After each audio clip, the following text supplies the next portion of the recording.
nessa indicação é que o presidente Lula fez uma aposta de risco. Ele sabe disso, o governo sabe disso.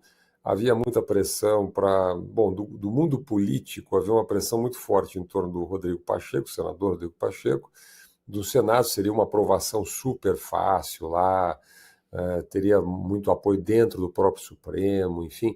O presidente Lula dobrou a aposta dentro da linha dele de botar, né, de colocar lá, de indicar pessoas do seu relacionamento político e até mesmo pessoal.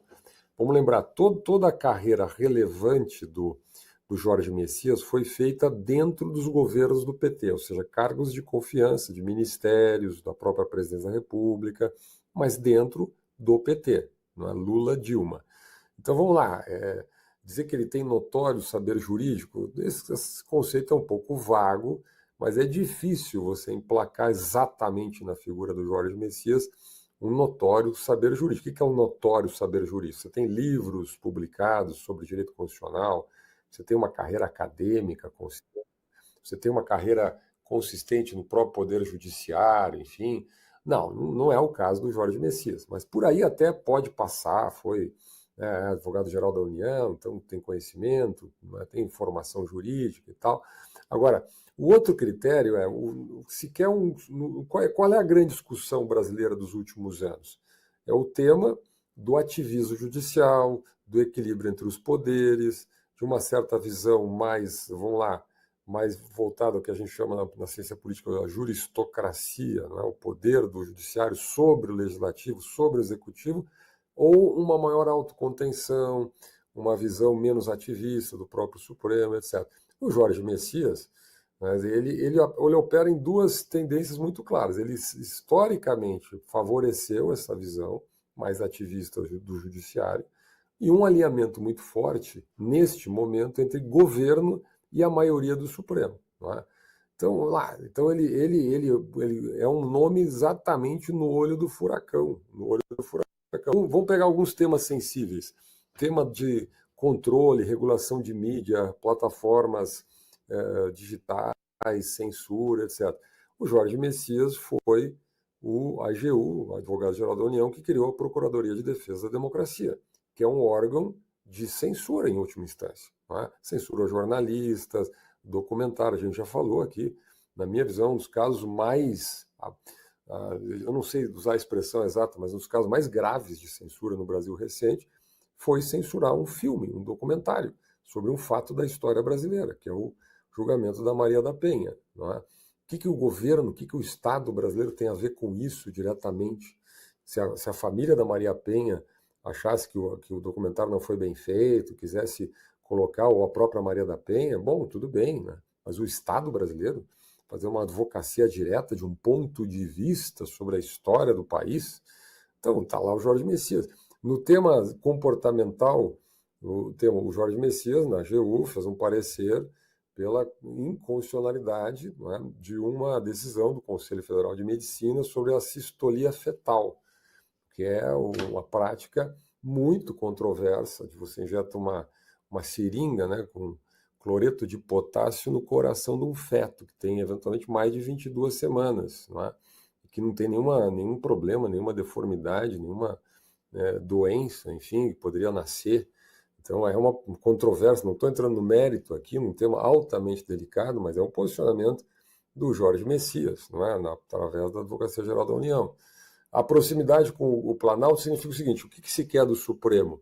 Independência, seja que ele vai eventualmente confrontar decisões do Executivo, confrontar decisões do Legislativo. Não é? Bom, mas se você tem um ministro que é alinhado politicamente, umbilicalmente, né? Vamos usar a expressão do ex-presidente Menem, né? Carnal, né? União carnal com o presidente da República, e que pode ser presidente ainda por muito tempo, né? Não sabe o resultado da eleição do ano que vem, ou esse bloco político. Então, obviamente que tem uma indisposição. Não é? E aí entra, então, vamos lá, já teve 41 votos no Senado, vamos lembrar, a favor do impeachment do ministro Alexandre de Moraes. Né? Teve 41 votos, não, né? 41 assinaturas. Não andou o processo, o Davi Alcolumbre nunca colocou para andar aquele processo, mas as assinaturas estavam lá. Né? Então, assim, se passar na comissão, a CCJ, hoje tem 11 votos garantidos já para o Jorge Messias, precisa mais 3, precisa fazer 14. Só que depois precisa fazer 41 votos. Né? Na minha interpretação, só se o presidente da República entrar no jogo, fazer um agrado para o Davi Alcolumbre, esse agrado pode ir muito longe, desde um agrado simbólico, político, até muitas negociações. O que cá entre nós, né?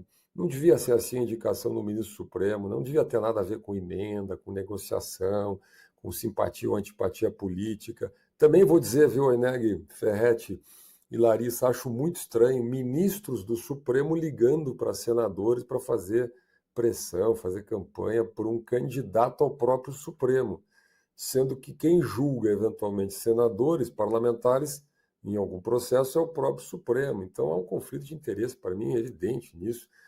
Eu jamais imaginaria um juiz da Suprema Corte Americana ligando para senadores americanos para O, fazer. o Vai ter Schiller, nome, né? quando a gente pega o processo de escolha do ministro do Supremo Tribunal Federal e a gente pega o processo de escolha de um juiz da Suprema Corte, é a diferença entre um prédio de verdade e um prédio cênico. Você olha para o prédio cênico, aqueles de teatro, e você acha que você está diante de um prédio, mas não é prédio. Então, lá também o presidente indica, como aqui. Só que lá o juiz ou o candidato passa por uma pré-sabatina, ele passa por uma mega investigação, ele tem que responder perguntas as mais variadas e profundas. O processo de escolha da juíza Sônia Sotomayor, cito sempre, tem mais de 5.000 páginas. As sabatinas são de verdade, duram um tempão, o Senado leva a sério.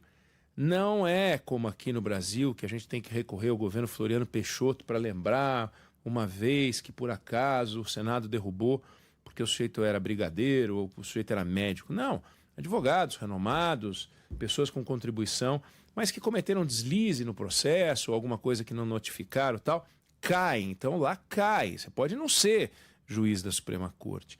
Aqui não, aqui é se o presidente indicou, sempre, em todas as vezes, passa. Agora, tem uma tensão no ar, porque vai que pode acontecer pela primeira vez. Agora, vai ser uma surpresa também, né, Schiller, se acontecer? Olha, vai ser uma surpresa. Vamos lembrar que o Flávio Dino e o André Mendonça fizeram 47 votos, né? 6 a mais do que o necessário. Já apertou. Se a gente pegar a média dos aprovados pelo Senado há 15 anos atrás, 20 anos atrás, no início do governo Lula, etc., eram, em geral, médias muito acima disso. Eram médias de 57, 58, até 60 e tantos votos. Né? Ellen Grace quase unanimidade, quase unanimidade. Então, eram votações muito robustas. Tá? Isso foi caindo, a polarização foi levando a essa escolha acabar sendo cada vez mais política. E os presidentes vão lá, caprichando para politizar mais ainda. Não é? Então o Bolsonaro indica o André Mendonça, nada contra, mas ele tinha essa característica também muito próxima. Aí o Lula dobra a aposta, dobra a meta, para homenagear a Dilma aqui, né? Então o seu advogado pessoal, o seu ministro da Justiça, o seu aliado político, agora o seu aliado Jorge Messias. Bom, aí explode a polarização, ainda mais no momento em que o Supremo é o grande poder da República. E aí tu tem toda a razão, né? A discussão é essencialmente política, não é jurídica. Não se faz essa análise exaustiva, não ficam claras as posições, enfim. Então, assim, vamos lá, né? A gente tem muito que aprender ainda e tudo leva a crer, cá entre nós, que o Jorge Messias deva passar raspando, né? Mas vai ficar essa dúvida no ar, não é? Será que tem alguma coisa muito errada nesse processo como um todo? Por exemplo, será que a gente não vai ter que voltar a pensar em mandatos para ministro Supremo, para outros tipos de controles ali dos processos de decisão monocráticas, etc. E a próprio processo de escolha, critérios de escolha para os ministros, né? Porque, vamos lá, uma escolha que é para 30 anos, nós estamos falando de um candidato que tem 45 anos, vai ficar para 30 anos, são 9 governos, né, que ele vai atravessar. É uma escolha muito séria para ser tratada nesse plano político, às vezes tão pequeno do contexto político.